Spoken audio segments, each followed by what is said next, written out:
MPs to the public as well as to the government in the public domain. Measures that can be utilized to reduce crime. And as a person who has come out of local government, I want to re-emphasize some of the methods that can be utilized through local government to make our country safer. Before I do this, however, I want to take this opportunity to express condolences to the family of Alderman Kareem Beard, UNC Alderman, at the Sanwa Laventille Regional Corporation, whose wife was recently murdered at an incident in Barataria courts.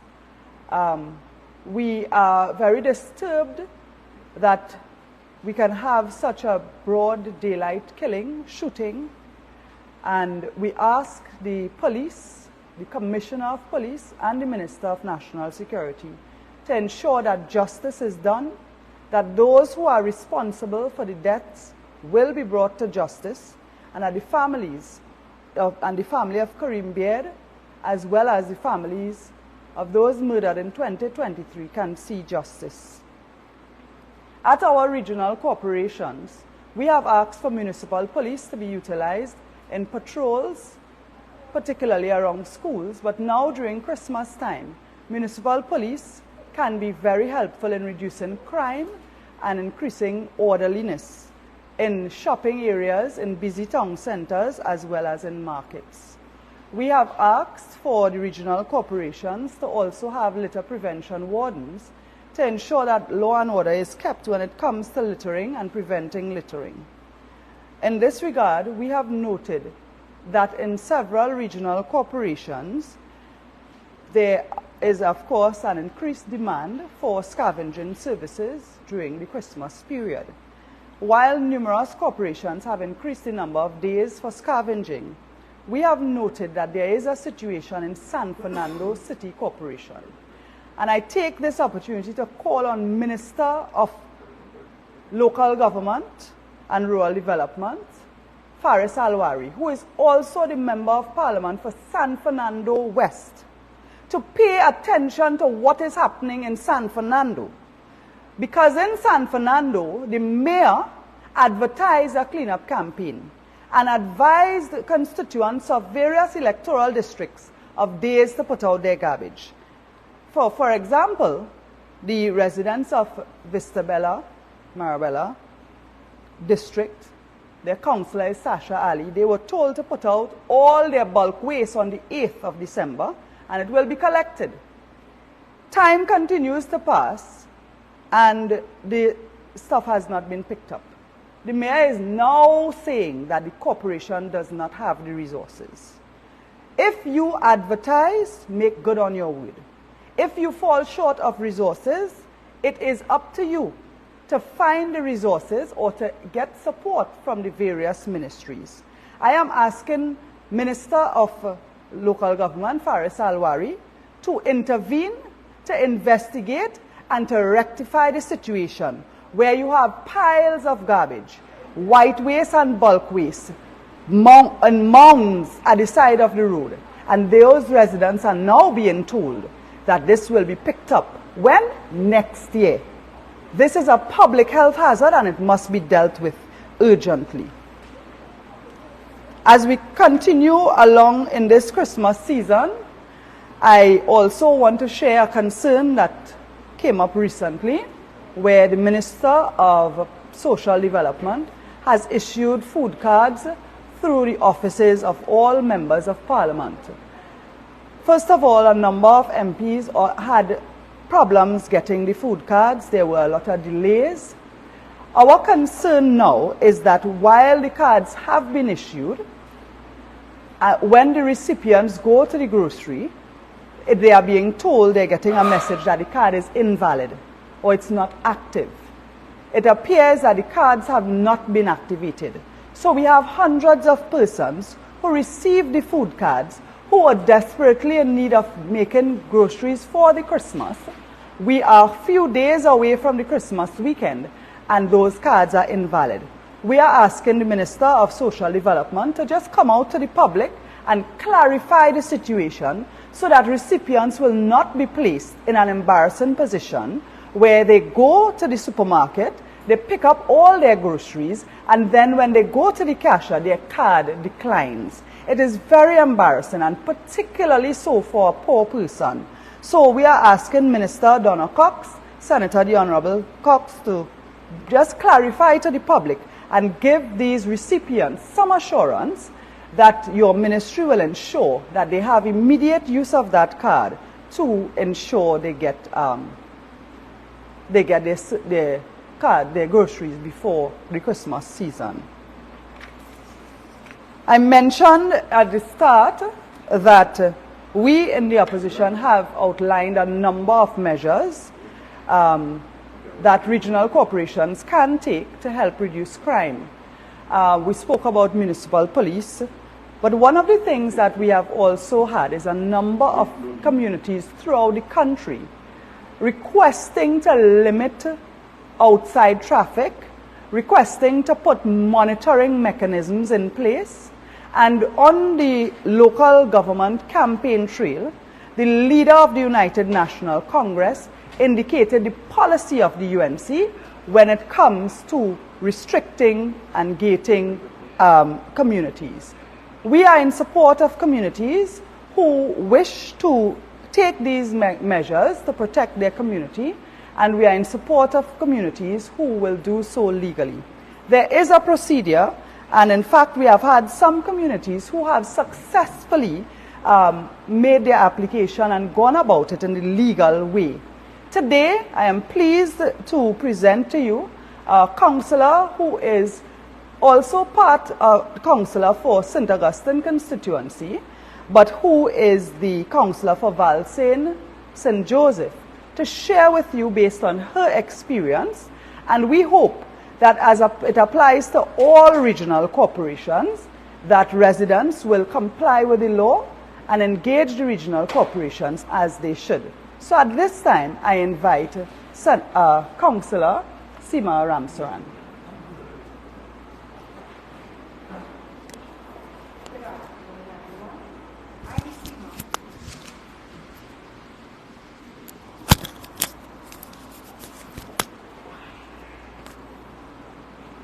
Good afternoon, everyone. I am Seema Ramsaran Augustine, the Councillor for Valsayn St. Joseph.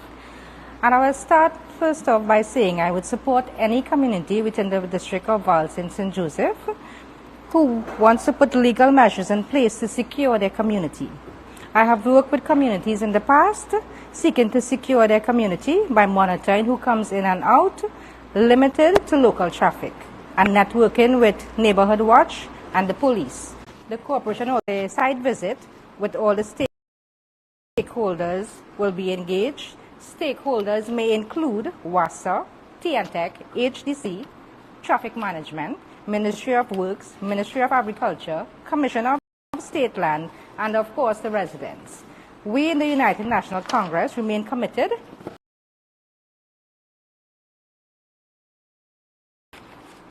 to doing all we can to help reduce crime.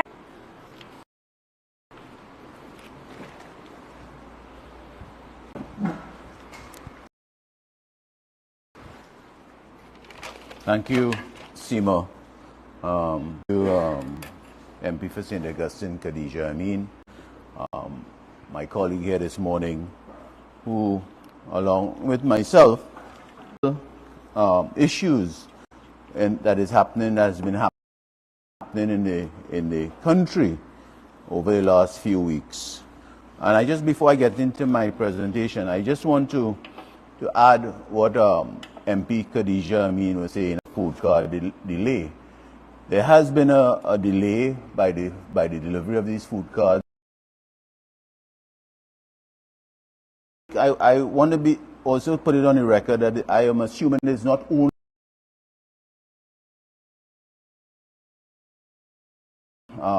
their food cards to be able to give out to their constituents, both sides of the floor, the PNM and the opposition. We hope that I have just gotten an email from the Ministry of Social that has said basically that Friday we can collect these food cards, and now Friday is technically 24 hours before Christmas or 48 hours before Christmas.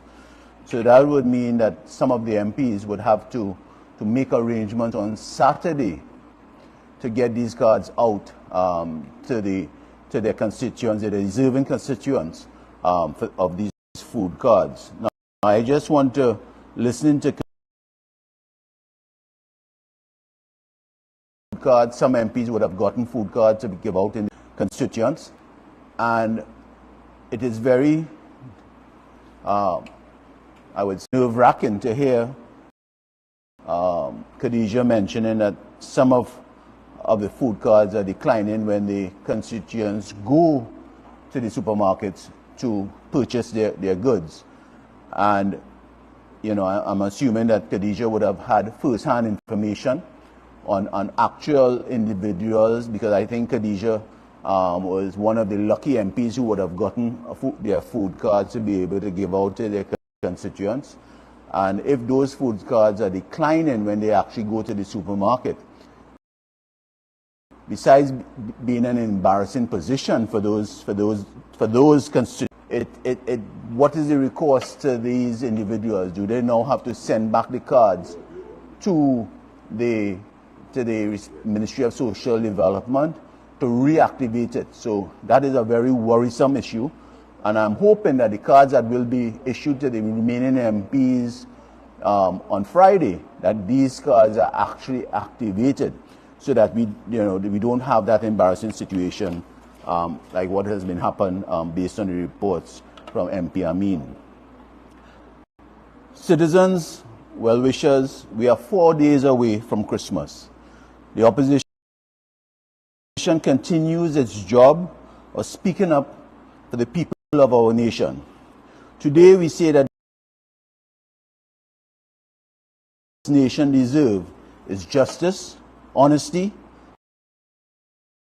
from a government that has yet again, for another year, abdicated its responsibility to the people of our nation. Today I will discuss and that report. I will call for honesty on the colossal failure of Nikon, which was the old WGTL. I will also demand fair treatment for small business owners who have been denied a proper supply of foreign exchange. I will call for answers on the government, and there appears to be a cover-up or a shortage of bitumen, and that is why our roads are in the state that they are. I will also demand some accountability on the Dragon gas, and I will also demand some issues. I raise some issues at the Atlantic LNG restructuring, and about crime, and about property tax. So let me start off. Today marks 21 days since the Parry report has been given to the President. 3 weeks later, we call on the Prime Minister to state why the families, loved ones, and public who have all faced turmoil over this issue remain in the dark. The Cabinet has had 3 weeks to consider this report. Today we call on the Prime Minister to tell us what is the delay. What are you hiding from the Parliament, from the families, and from the country? At a press conference on December 8, 2023, the Prime Minister started giving us excuses that the report's publication could be delayed, like the Clico-Coleman report, due to legal issues. The Prime Minister end those excuses. The Commission of Inquiry is different because, unlike the Clico debacle, the lives of 4 men were lost. We call on the Prime Minister to stop using legal issues as an excuse. There are mechanisms within our Parliament which will protect the sanctity of this report without hindering any future legal issues. We will not allow you to fool the nation into thinking you require a green light from external officers to lay it in Parliament. We are saying, place it before the GSE or place it before a special select committee in Parliament where we can consider the findings. Today, we call on the Prime Minister to tell this country specifically when this report will be laid in Parliament or made public. Now, and I see my colleague from the media who is here, and I just want to remind the media, this is the same Prime Minister on the 1st of November 2023, where he laid and gave a report, and the title of the report is called The Saga of the Sir Solomon Hochoy Highway Extension to Point Forte Project from 2010 to 2023, an account of the development and execution of the largest infrastructure development project implemented in Trinidad and Tobago. Now, the Prime Minister, when the opposition told the Prime Minister when he was reading out this report, and some of us, I think it was a member for Samoa Barataria, stood up and said that it is a sub judice matter. He did not, it was, he read out the report and laid it into the for urgent detailed examination. So the Prime Minister didn't hide, came up with legal issues when he laid that report. But now you see, when a report has to be laid, he is given the implications that some legal issues might arise that might defer the report from being laid in Parliament. And we are saying to the Prime Minister, please make that report public so that the families could get some closure, and the country, because we have spent over $15 million on that commission of inquiry. And I want to remind the country the words of the chairman of that inquiry, the esteemed King's Counsel Jerome Lynch, and I quote, "This is a public inquiry using public money, involving fatalities, and thus there could be no greater driver to make this report public than those facts." So 21 days ago, when one of the most damning elements publicly revealed by the chairman of the Commission of Inquiry was the treatment towards the families of these divers. I want the population to remember the words of King's Counsel Jerome Lynch. "We feel compelled," and I quote, "we feel compelled to observe that the victims of this tragedy have had very little in dealing with this loss, both mentally and financially. We cannot help but think that this is something that should have been addressed, if not by the companies involved, by the government. It would have been an act of kindness and human decency to make some ex gratia payment without accepting any liability at all, but helping when they needed it the most." This is a quote from King's Counsel Jerome Lynch in his wind-up when he laid that Commission of Inquiry report. Today, the opposition, we call on the government to tell us what they have done to help those families since this revelation. I now want to turn a little bit on to NICON, as Parliament for Pointe-a-Pierre, and the Petrotrin and the Pointe-a-Pierre estate resides in the Pointe-a-Pierre community. We are 11 days away from the end of 2023. And for the last 12 months, the people of this nation have posed serious questions on NICON, especially the leader of the opposition, the Honorable Kamla Persad-Bissessar. The people of this nation have given up billions in assets and tax-funded deals for NICON to become. We gave up $1 billion plant. We gave supplies. We accepted a take-up for all of its output. So we as citizens have a duty to call for answers on NICON. In the last year, no other energy industry company has been called into question like NICON. Up to this day, they could not publicly prove to us that they were safe to operate. They have placed the community of Marabella, which is as part of the Pointe-a-Pierre community, into a vulnerable place by repeatedly refusing to guarantee to the fence line the safety of that plant. Our population was horrified when an individual lost his life, Mr. Alan Lane Ramkisoon, on the plant. To this day, we have no proper report on the cause of the death. And I just want to show an article yesterday in the Senate. That question was written to Senator Wade Mark about that NICON report. And the response he got from the leader of the Senate on the government bench, at the time, I think it was holding on with Senator Gopi Schoon.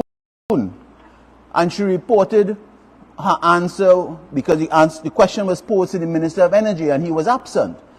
And Senator Gopi Schoon response was that NICON report is private business and it would not be laid in Parliament. As a member, I've called on time and time again for the two reports to be laid. One was the first blast that rocked the communities of Pointe-a-Pierre and San Fernando and Tabaquite, and that explosion about maybe 2 months after the plant had opened. And now we have the death of Mr. Alan Lane Ramkisoon.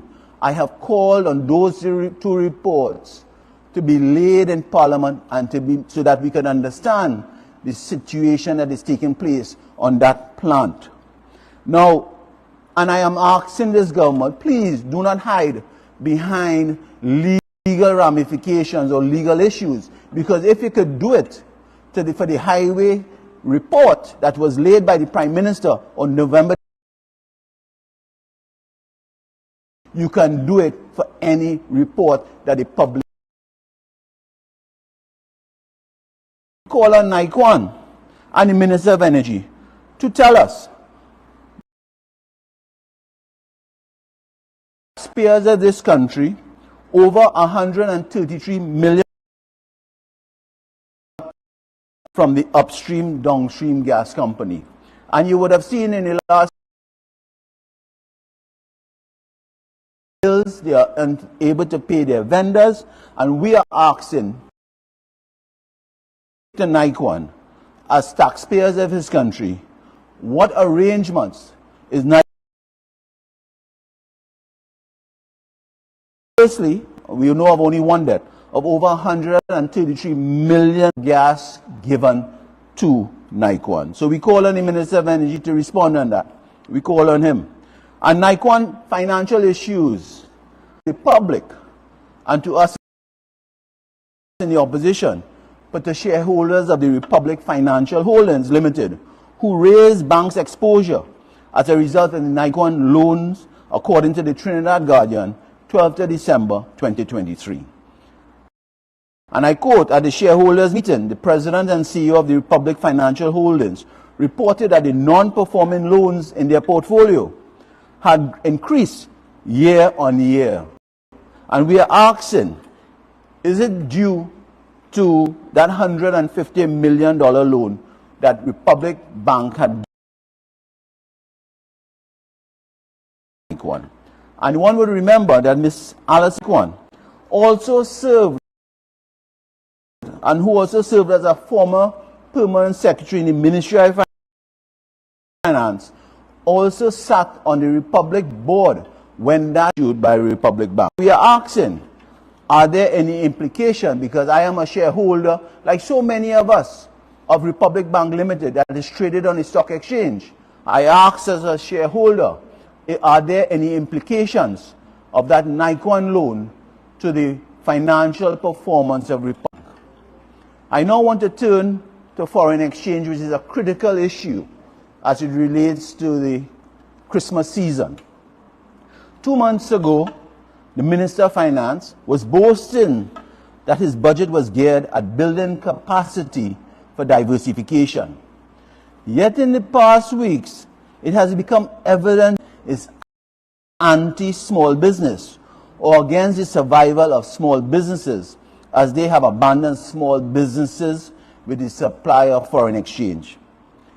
These are not the words of the opposition, but the proof was published in the Trinidad Guardian on the 17th of December 2023, which stated, and I quote,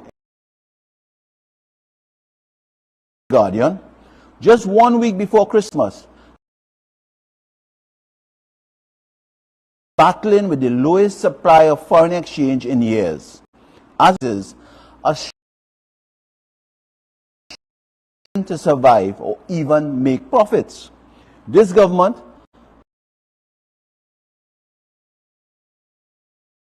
who buy online, but it has a trickle-down effect on all. These are what some of our business chambers have been saying in the last few weeks leading up to Christmas.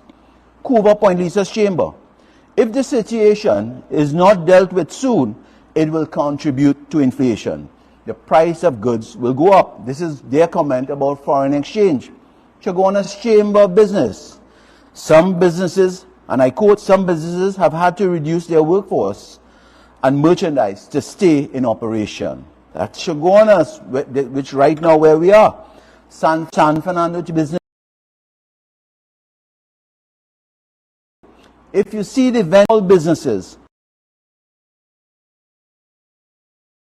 medium and large, everywhere you turn, it's not doing as expected. So, Port of Spain and all, where there are a lot of traffic on the road, but when you visit downtown Port, which I'll get to, it's a ghost town. There are no buyers. Nothing is happening. And yesterday we had cricket.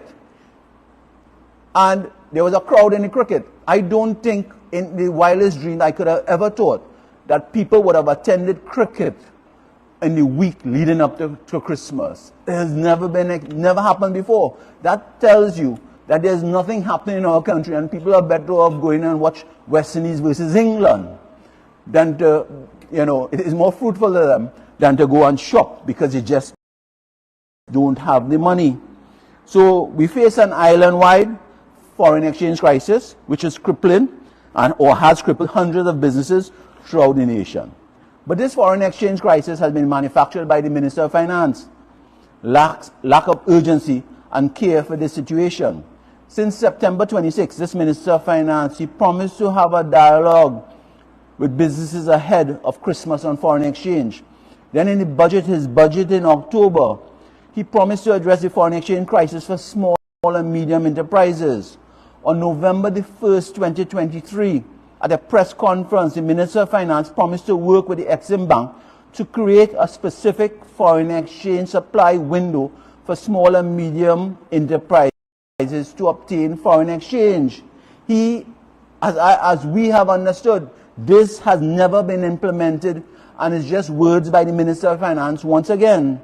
So month after month, the Minister of Finance has promised to deal with this crisis, yet has taken no action to the point where the small and medium enterprises are collapsing.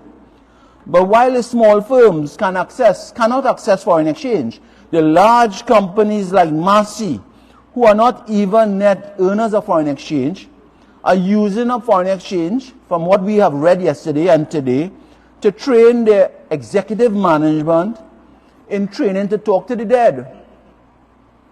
Right? So we are aghast. I think the country, the social media is blowing up in respect of what has transpired based on the articles that have been reported in the major newspapers. The Trinidad Guardian reported yesterday that Massy Holdings executive vice president used the group's 100th annual meeting to raise issues about the company using scarce foreign exchange on an executive management program at a cost of tens of thousands of US dollars per participant to travel to the United States to be trained to communicate, and I quote, these are not our words, with the dead and self-heal with white light energy. Now, why am I raising this issue with Massy? The ownership of Massy, at least over 34% of Massy is owned by you, the taxpayers of this country. I don't know if we are aware of that.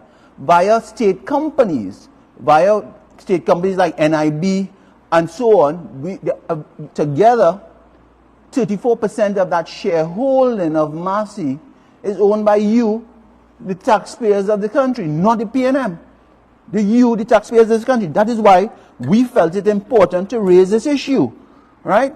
Now, the irony of this issue that has been raised, in my view, from a personal level, the individual at Massey, who's an executive, raised it, and she's being chastised and condemned for raising it.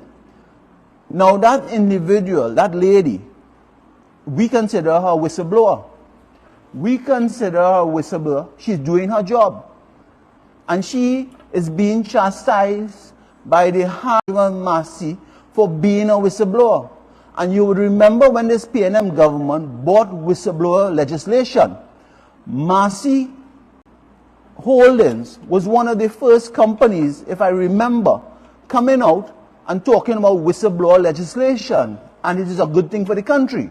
So now that Massey Holdings, one of their senior executives, they have a problem.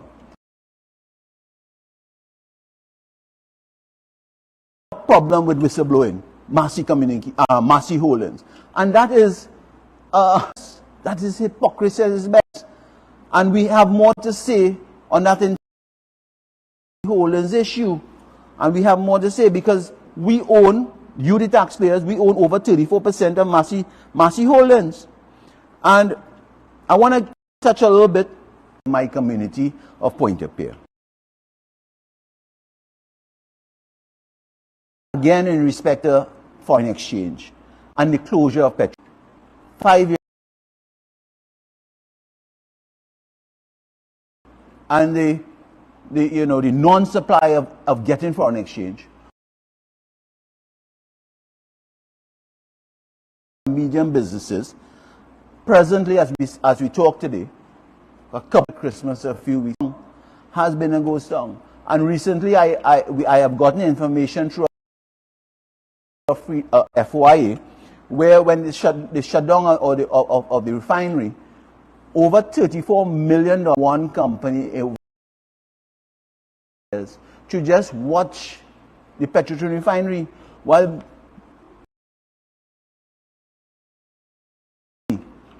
in Pointe-a-Pierre are suffering.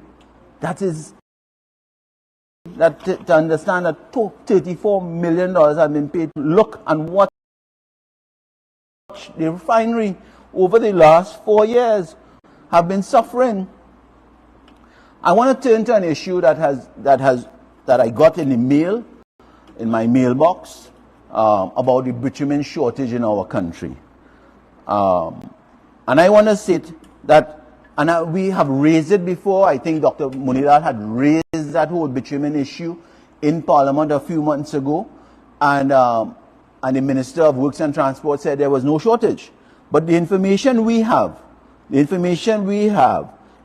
is a shortage. Not only a shortage, but because the shutdown of the Petroton refinery that used to produce bitumen for our country, the type of bitumen that is coming in our country right now, there is no quality.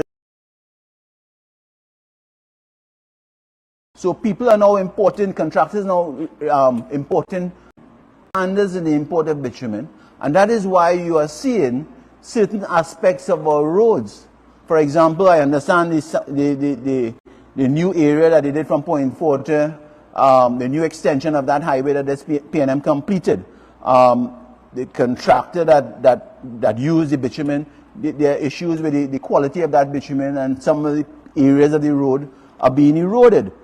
Just recently, they did some patchwork between Clarkson Bay flyover to Gasparillo on the north side, on the south side, especially when you pass Mackley, and those patches have been started to be eroded and destroyed. And we want to believe it's the quality of the bitumen.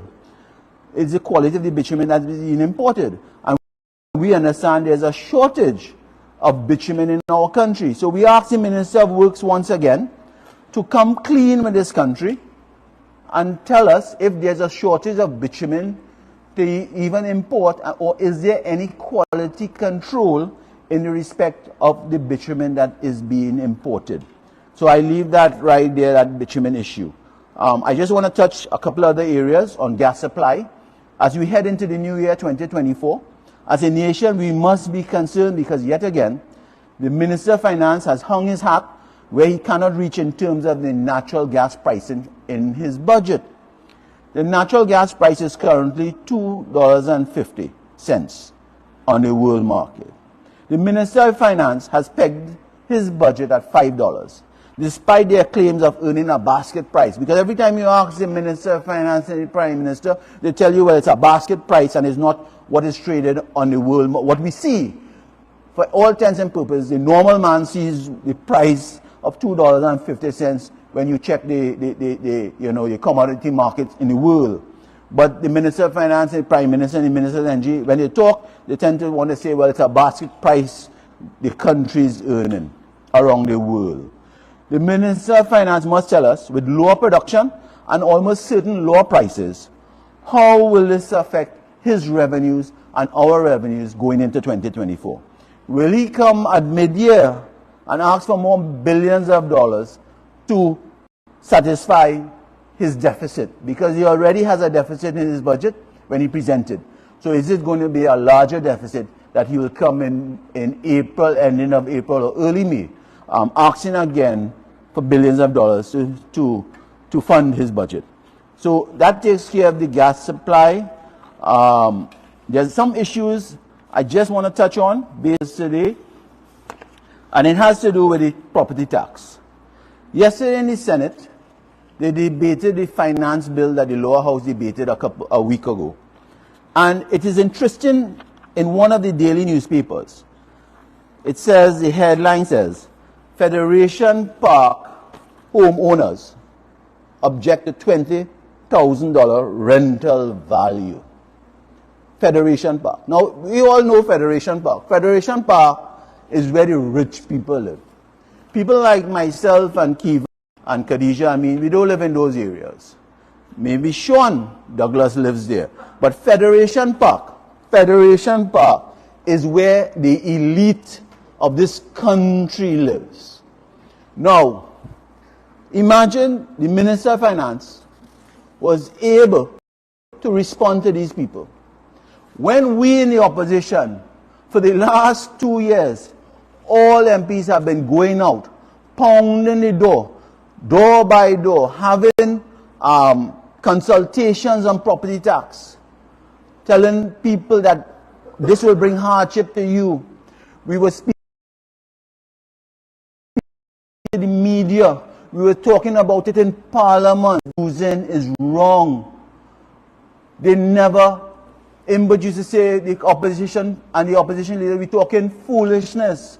But today, because the elite people in Federation Park has raised an objection, Minister of Finance seems to have a voice and seems to say he will take it under consideration, what they are saying. Now, that is hypocrisy, again, at its best.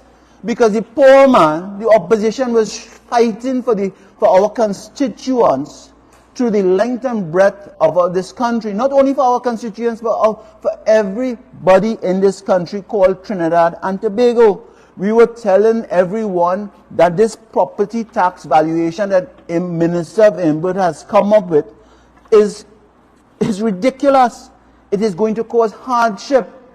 So the Federation people, and I wouldn't be surprised that the Goodwood Park people also join in, and Minister Imbert will have a voice and will understand what they're saying. Now, I'm happy that the Federation Park individuals or homeowners have found their voice, because when you were challenging 3 years or 5 years of this government, every year they bring in property tax. People used to condemn the opposition and said, what's wrong with property tax? What is wrong with property tax? Now when these individuals get the valuation from Minister Imbert, all of a sudden they have a problem. I am happy they have a problem, you know. I am happy they have a problem. But they waited 6 or 7 years or 8 years too long to get a voice.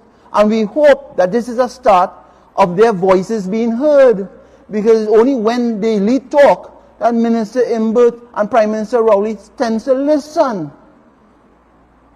So it is, I would say, hypocrisy at its best by Minister Imbert. So that is the one issue about property tax. And as I end, I want to just touch a bit on crime.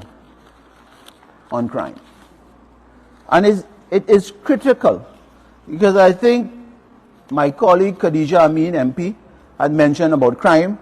I think the figure to date based on the Express is 553 murders to date. And it is interesting. There's an article in one of the dailies. And the headline is, Law-abiding citizens can be collateral damage. Law-abiding citizen can be collateral damage. It was a report done by one of the leading reporters in our country.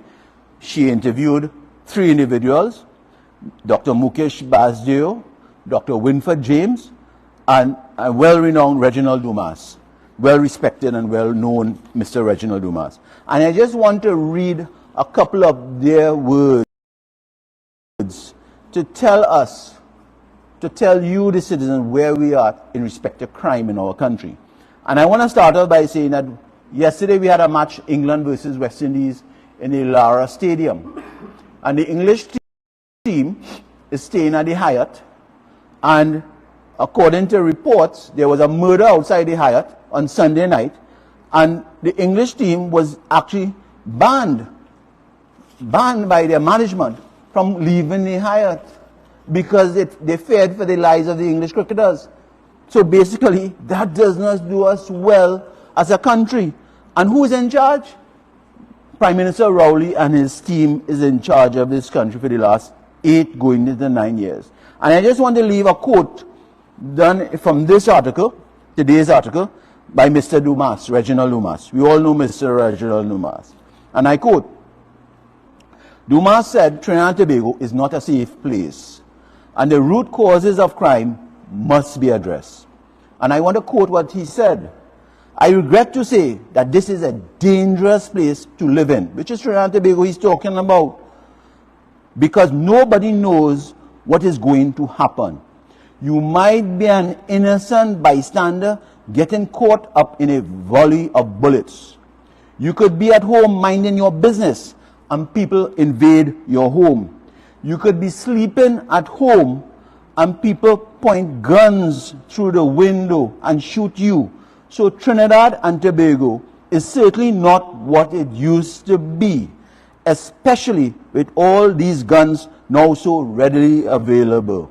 This end quote. This is a quote of well-respected, patriotic son of the soil, Mr. Reginald Dumas. This is not the opposition words.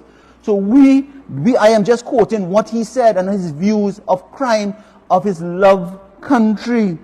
And I just end with Dr. Winford James, another well-respected economist. And I quote, Dr. Winford James, danger outstripping the beauty of Trinidad and Tobago. Trinidad and Tobago is too dangerous for anybody's comfort.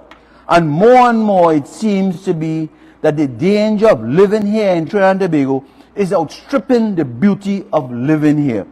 He said the police do not inspire confidence in the population, neither to foreigners who visit here.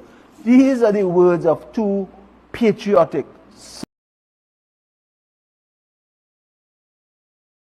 Mr. Reginald Dumas. Not the opposition, not since this has taken place. We have said that ad nauseum, but nobody takes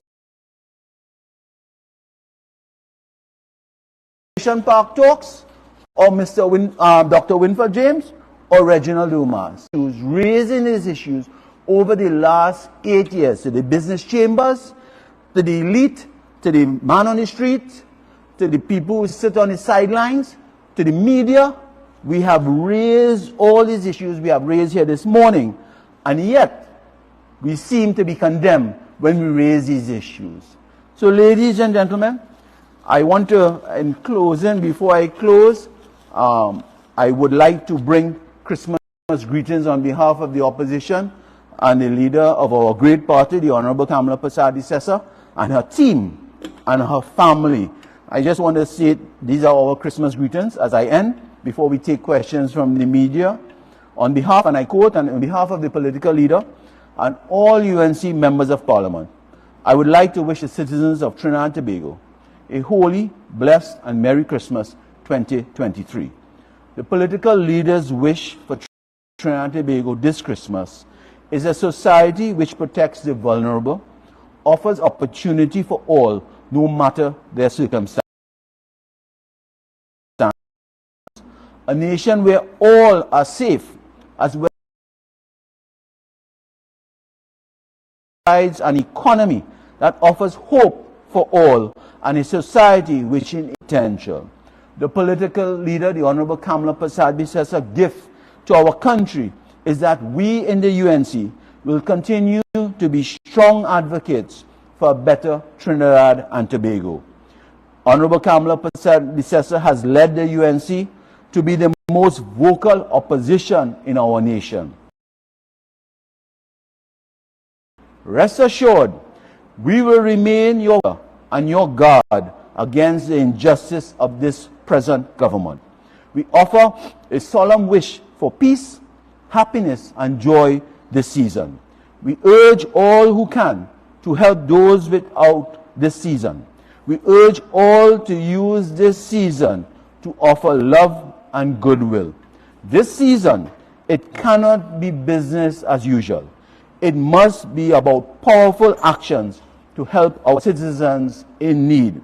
Let us have a heart and show love this Christmas. And I thank you for listening, and I take any questions that we have from the media, either to myself, MP for Pointe-a-Pierre, or Khadija Amin, the MP for St. Augustine.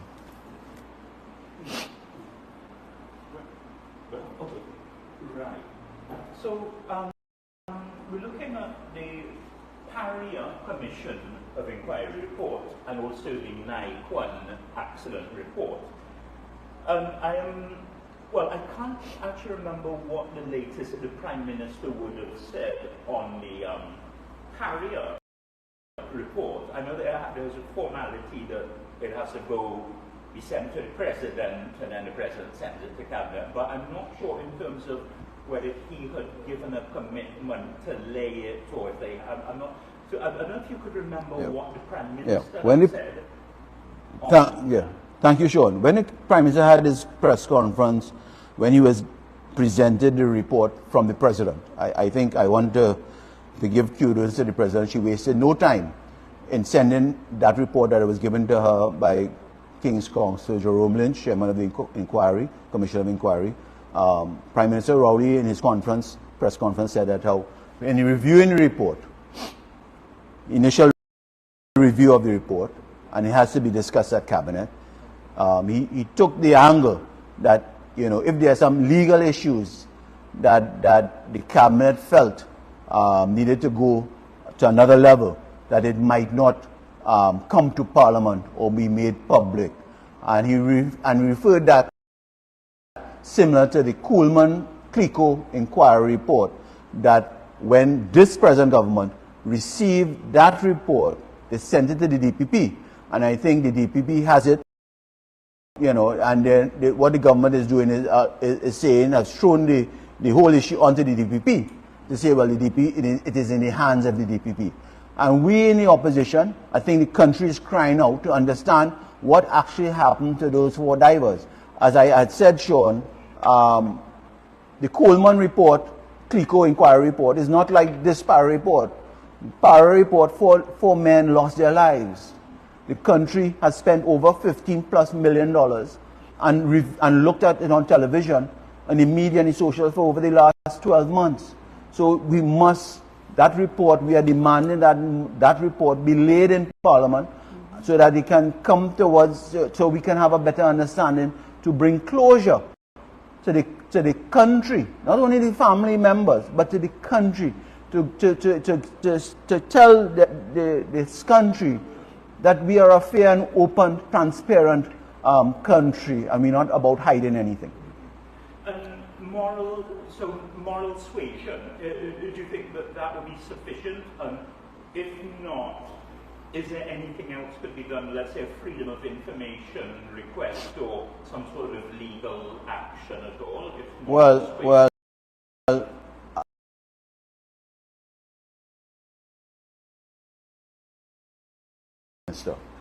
I think he will buff us to heaven when we ask about morals. Government or any of his ministers. We will have to look at the legal.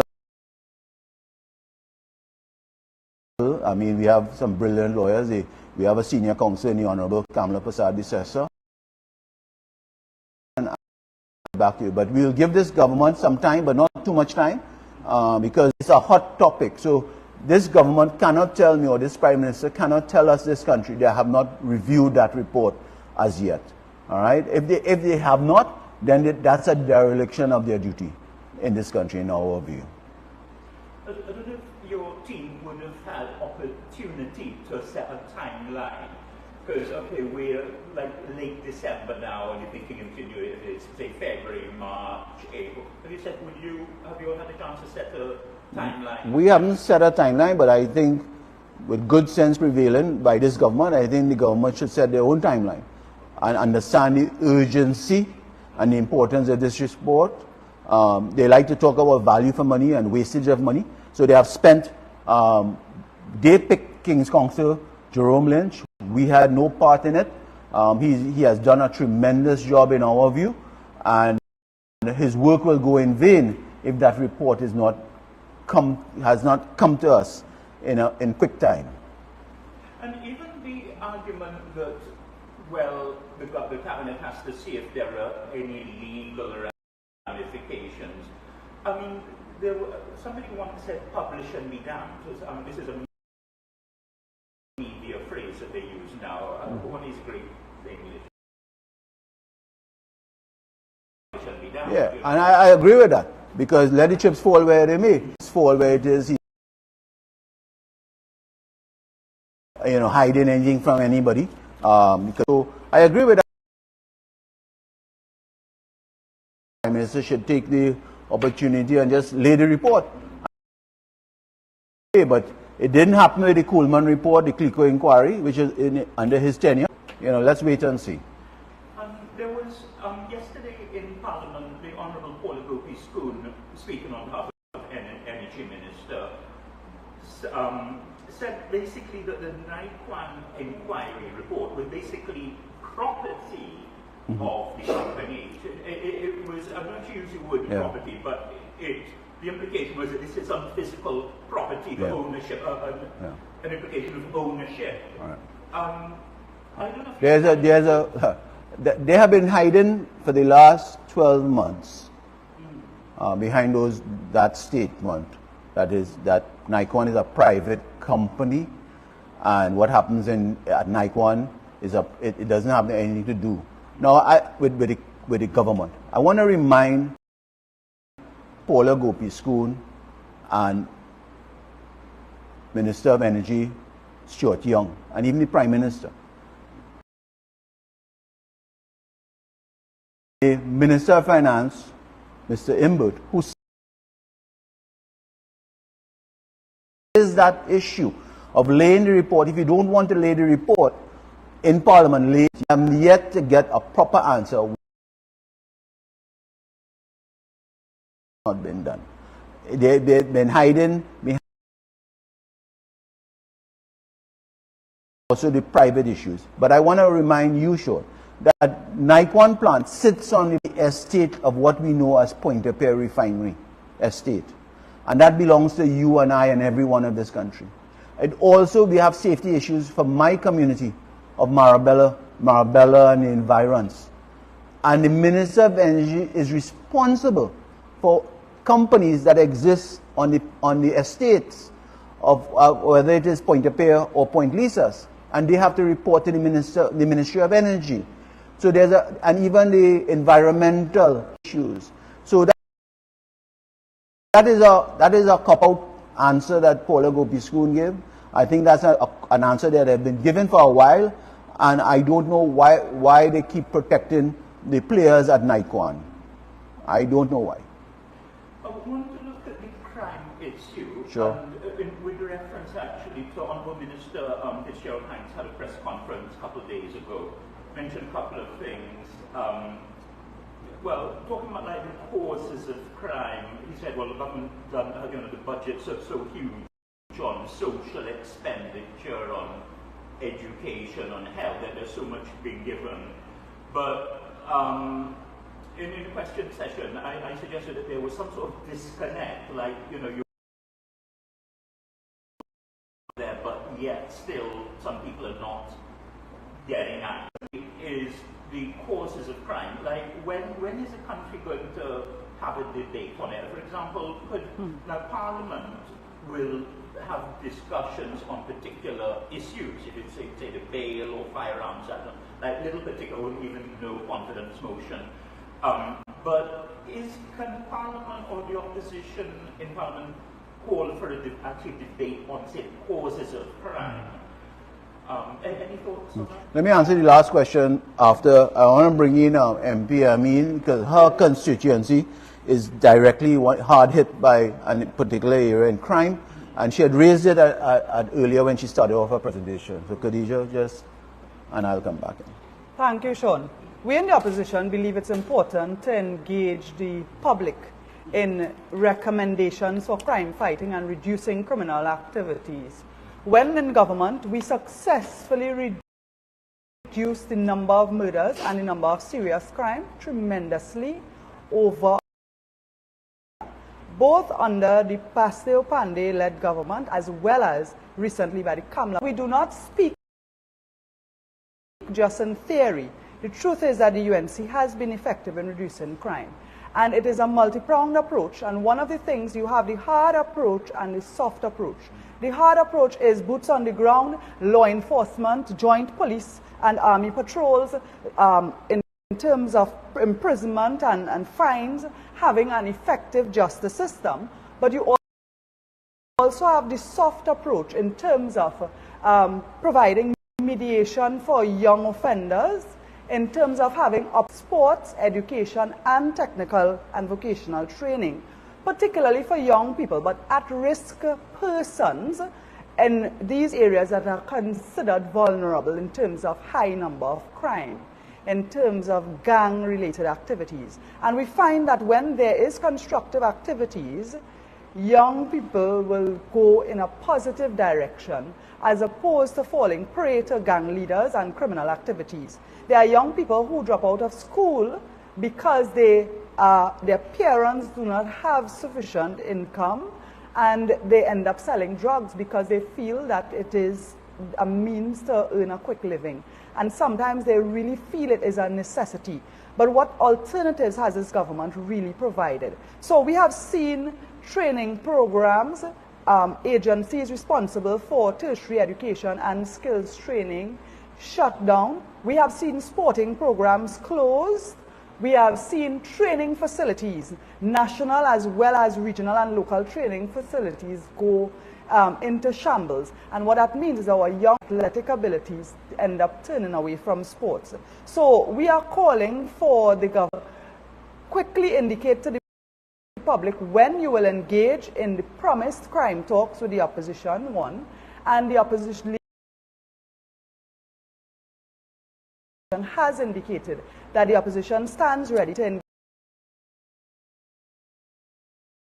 in crime prevention and making Trinidad and Tobago a safer place, and we believe that in terms of policies and national security, but also from a local government perspective. Just to add what MP Amin has said, so as far as legislation and the Parliament work, we have over the last 8 years, I think on 3 major occasions, filed a private motion to debate crime. And this has been, there are many times we would have filed a motion under using Standing Order 17, urgent matter of importance to debate issues on crime that would have developed during the week. Issues that, you know, I remember clearly one time they had about 5 murders in one weekend, or, you know, and we would have raised that in Parliament. We would have raised the whole competence issue about this present Minister of National Security in a private motion on crime. But I think to add what we're going to do and what Khadija has just mentioned, is that the leader of the opposition has said, the political leader, has said that we'll go out to the stakeholders, we'll go out to our communities, we'll go out to the 5 or 4 different areas using the corporation or the map to hear the views of the people on crime, and then maybe we file another private motion to debate crime in its fullness, given what you have just mentioned to us. So we take that as an advisement. I just want to mention to you, I personally have been touched by home invasion. My aunt and uncle have been touched by home invasion in the last 3 weeks, and they had to fly out of Trinidad and Tobago for their own peace of mind. All right, so it is not, we are not, the opposition is not insulated from issues on crime. We don't have any security officers around with us, like this present set of government ministers. We walk the road freely. I know Khadija, I can speak for myself. I walk very free. I go anywhere, like Khadija, anywhere. We are normal people of Trinidad and Tobago, and we touch the ground, touch the flesh of the people of Trinidad and Tobago. There was another thing from the meeting that Minister Hines said with the Forensic Science Centre, and that's your location, the new site, which is going to be Farm Road in Khadija, I know it's Khadija's area, neck of the woods, kind of. Yeah. Farm Road in, officially in St. Joseph. Yeah, but it's, next door. Yeah. In fact, just coming down here in the town, very scenic, and you had all the little nursery plants growing and so forth. But have you got any inkling as to whether that area could facilitate such a structure? I think it was 50,000 square feet or something. I can't remember off the top of my head what it was. But have you had any inkling as to where it may be put, or if it's a good fit for the area, knowing that there was some past controversy on what? Any thoughts?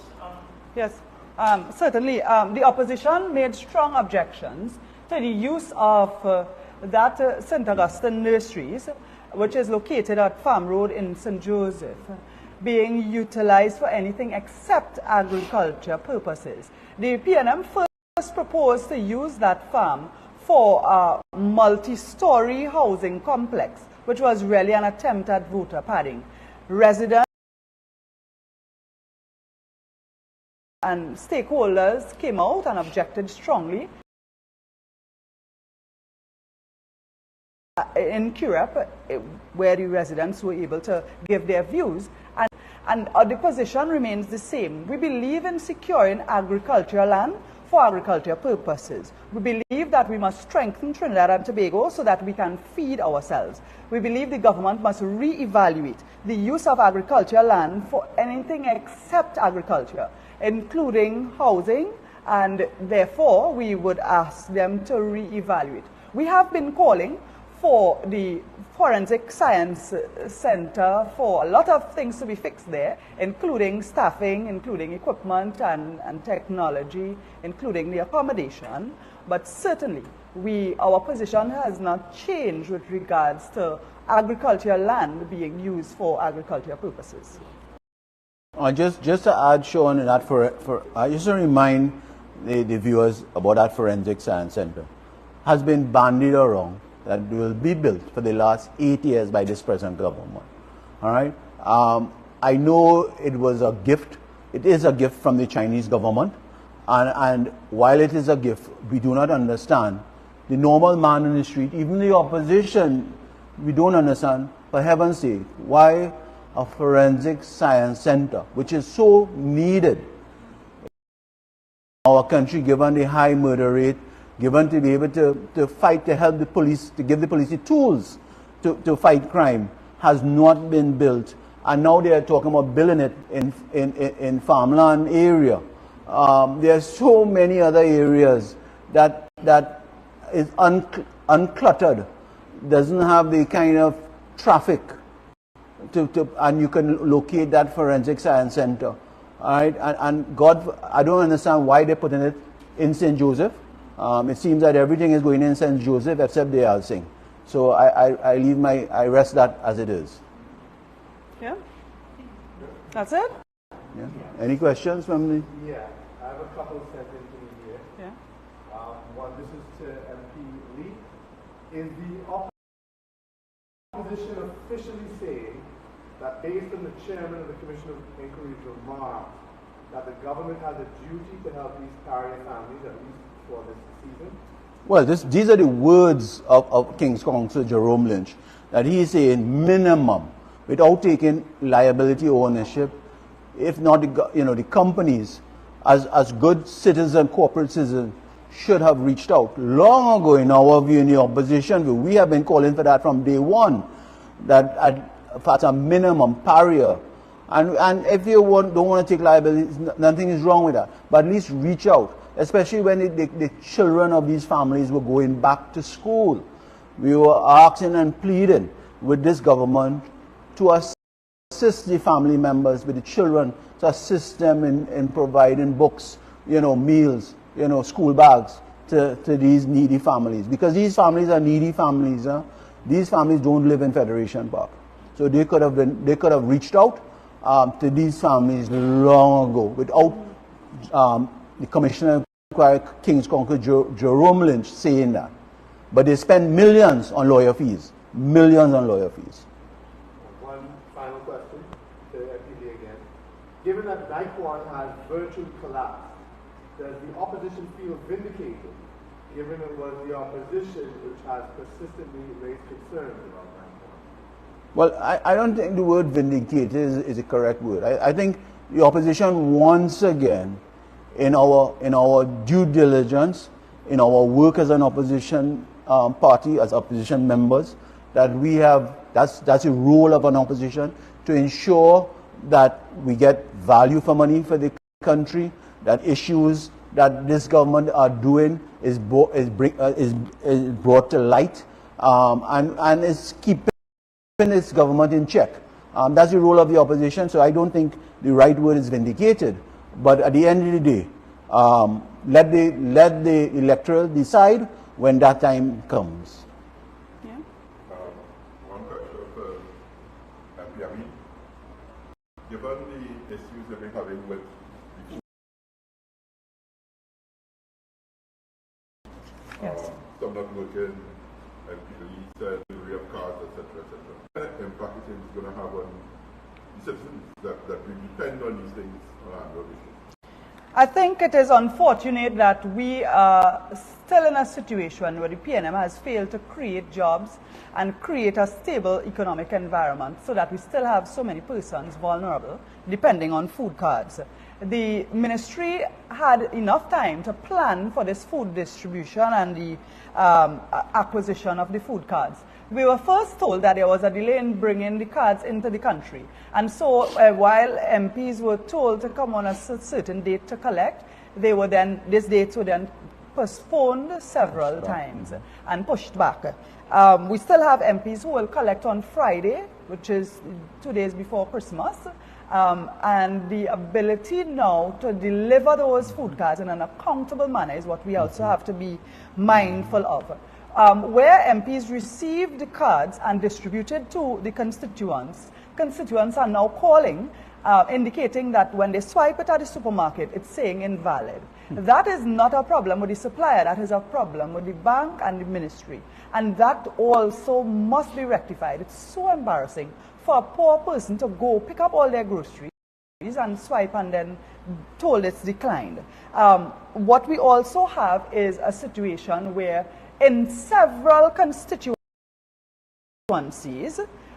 they are getting this card being declined. Lots of this, and it's possible that some of the government MPs have also a situation where some MPs were told to collect as late as Friday. There may be this rush to give them so that they can go to the supermarket in time to shop for Christmas. And what we always try to ensure traceability, that people come with their ID cards, that each person, each recipient, where things fall in. So it is very possible that recipients had after Christmas, whereas this was meant to provide relief for Christmas. I want to tell you that the food card, the value of the food card is $550. Because of the increase in food prices, you can get much less groceries this time around. And so that $550 really is basic groceries for a family. It really does not provide like a month's worth of Christmas groceries. You know, it is just a menial amount. And I am saying that for this menial amount, no government minister would use $550 in groceries for their Christmas holidays. And to be providing this with so many hiccups, I think it warrants some explanation. And the Minister of Public Social Development must take responsibility and come out and clarify for the sake of the thousands of recipients in the country before the Christmas holidays. Yeah? So I just want to say thank you, Khadija. I just want to say on behalf of my colleague, MP for St. Augustine, Ms. Khadija Amin, Vice Chair of the United National Congress, Salman for Pointe-a-Pierre, and also on behalf of our great political leader, the Honorable Kamala Persad-Bissessar, opposition leader, and all our UNC MPs and senators, we would like to wish the country a safe and Merry Christmas as much as possible. And I want to also thank the media going forward, and I hope the media will be a bit more, keep this government in check more, and be kind to myself going forward in 2024. I thank you.